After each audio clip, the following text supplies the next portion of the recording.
ৰকিবুল হুছেইন ডাঙৰীয়া পৰাজিত হৈছে চামুগুৰিত। 25 বছৰ সমষ্টিটো কংগ্ৰেছৰ হাতত আছে। চামুগুৰিৰ দৰে সমষ্টিত 27,000 ভোটত হৰাটো কংগ্ৰেছ দলৰ ইতিহাসৰ আটাইতকৈ ডাঙৰ কলংকিত অধ্যায়।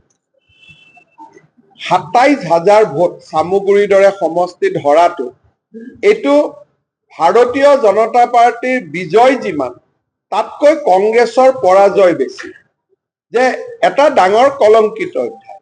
কিন্তু দুখৰ মাজতো ৰকিবুল হুছেইন ডাঙৰীয়াই এটা ভাল কথা ক'লে যে গৰুৰ মাংস খোৱাটো বেয়া কথা।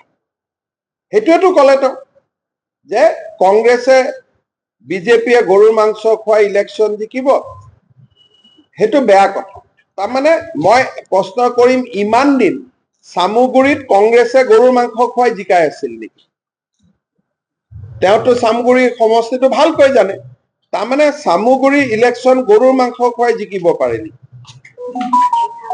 মই ৰকিবুল হুছেইন ডাঙৰীয়াক কম যে গৰুৰ মাংসটো বেন কৰিব লাগে। তেওঁৱে যিহেতু ক'লে যে এইটো বেয়া বস্তু, গতিকে মোক মাত্ৰ এখন লিখি দিয়ক ৰকিবুল হুছেইন ডাঙৰীয়াই, না বিজেপিয়ে গৰুৰ মাংসৰ কথা ক'ব লাগে নে কংগ্ৰেছে গৰুৰ মাংস ক'ব লাগে, অসমতে গৰুৰ মাংসটো একেদিনাই মই বন্ধ কৰি দিম, কোনেও খাব নালাগে, লেঠা মৰি গ'ল।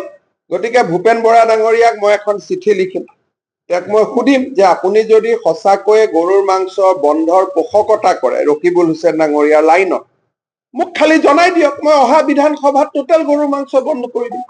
না বিজেপিয়ে খুৱাব লাগে, না এজিপিয়ে খুৱাব লাগে, না CPM খুৱাব লাগে, না হিন্দুৱে খাব লাগে, না মুছলমানে খাব লাগে, নে খ্ৰীষ্টিয়ানে খাব লাগে, লেঠাই বন্ধ কৰি দিয়ক না। গতিকে মই ৰকিবুল হুছেইন ডাঙৰীয়াৰ মুখেদি ওলোৱাই ভাল পাইছো, অন্ততঃ এটা পৰ্যায় আগবাঢ়িছে। এতিয়া দ্বিতীয় পৰ্যায়টো ভূপেন বৰাই ল'লেই হৈ গ'ল। কৈছো যে মন্ত্ৰীসভা সম্প্ৰসাৰণৰ বিষয়টো এনেকুৱা যে বৰাক উপত্যকাৰ পৰা এজন আমি ল'ব লাগে, আৰু সেইজন আমি ডিচেম্বৰ মাহৰ ভিতৰত আমি ল'বই লাগিব, কাৰণ বৰাক উপত্যকা প্ৰতিনিধিত্বহীন হৈ আছে। বাকী খুব ডাঙৰ ৰিচাপুল হয়, সৰু হয়, এতিয়ালৈকে আমি চিন্তা কৰা নাই, কাৰণ সংগঠন পৰ্বটোৰ ওপৰত এতিয়া আমাৰ গুৰুত্ব বেছি। এই সংগঠন পৰ্বটো হৈ যাওক, জানুৱাৰীত নতুন ৰাজ্যিক সভাপতি আহিব, যোনেই নহওক যেনেকে নহওক, সেই সময়ত কেনেকুৱা পৰিৱেশত সম্প্ৰসাৰণ হ'ব লাগে নালাগে আমি আলোচনা কৰিম। কিন্তু বৰ্তমান বৰাক উপত্যকাৰ পৰা এজনক আমি ল'ব লাগিব, মানে প্ৰথমতে ৰাজ্যিক সভাপতিও হ'ব লাগিব, কাৰণ নহ'লে তাতো কথা থাকিব। গতিকে ৰাজ্যিক সভাপতি নিৰ্বাচনত যদি দলৰ যিজন ৰাজ্যিক সভাপতিৰ নেতৃত্বত ইলেকশ্যনটো চলিব, তেওঁৰ লগত কথা নপতাকৈ কিবা এটা কৰাটোতো উচিত নহয়। গতিকে যোনেই নহওক কিয়, আমাৰ দলৰ নিয়মত যিজনে হ'ব, জানুৱাৰীত এজন সভাপতি হ'ব, মই ডিচেম্বৰত যদি কৰি দিওঁ সেইটোতো ভাল নেদেখাব। সেইকাৰণে আলাপ আলোচনাৰ মাজেৰে কৰিম, কিন্তু বৰাক উপত্যকাৰ পৰা প্ৰতিনিধিত্ব যিমান সোনকালে পাৰি সিমান সোনকালে ল'ব লাগিব। কেবিনেটতো সিদ্ধান্ত হ'ব, আমি কিছু ঝাৰখণ্ডত চাব যাম। আমি ঝাৰখণ্ডলৈ 2-3টা বস্তু আমিও তাতে চাব যাম। 5 তাৰিখে আমাৰ কেবিনেটতো সিদ্ধান্ত হ'ব।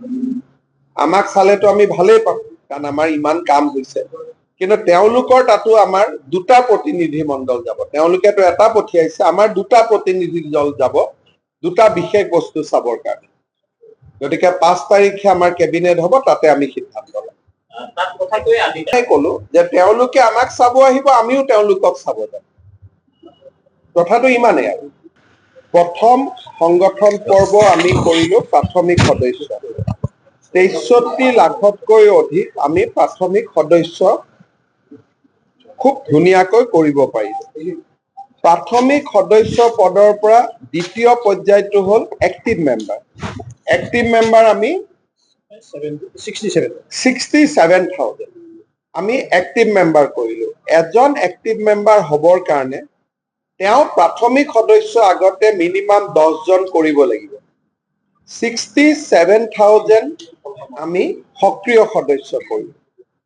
এতিয়া 67,000 সক্ৰিয় সদস্যৰ পৰা আমি 20,000 বুথ সভাপতি নিৰ্বাচন কৰিলো, আৰু 5 ডিচেম্বৰৰ পৰা আমি মণ্ডল সভাপতি নিৰ্বাচিত কৰিম, আৰু ডিচেম্বৰ মাহৰ ভিতৰতে আমি জিলা সভাপতি নিৰ্বাচন কৰিম। জানুৱাৰী মাহত ভাৰতীয় জনতা পাৰ্টি ৰাজ্যিক সভাপতি নিৰ্বাচন হ'ব।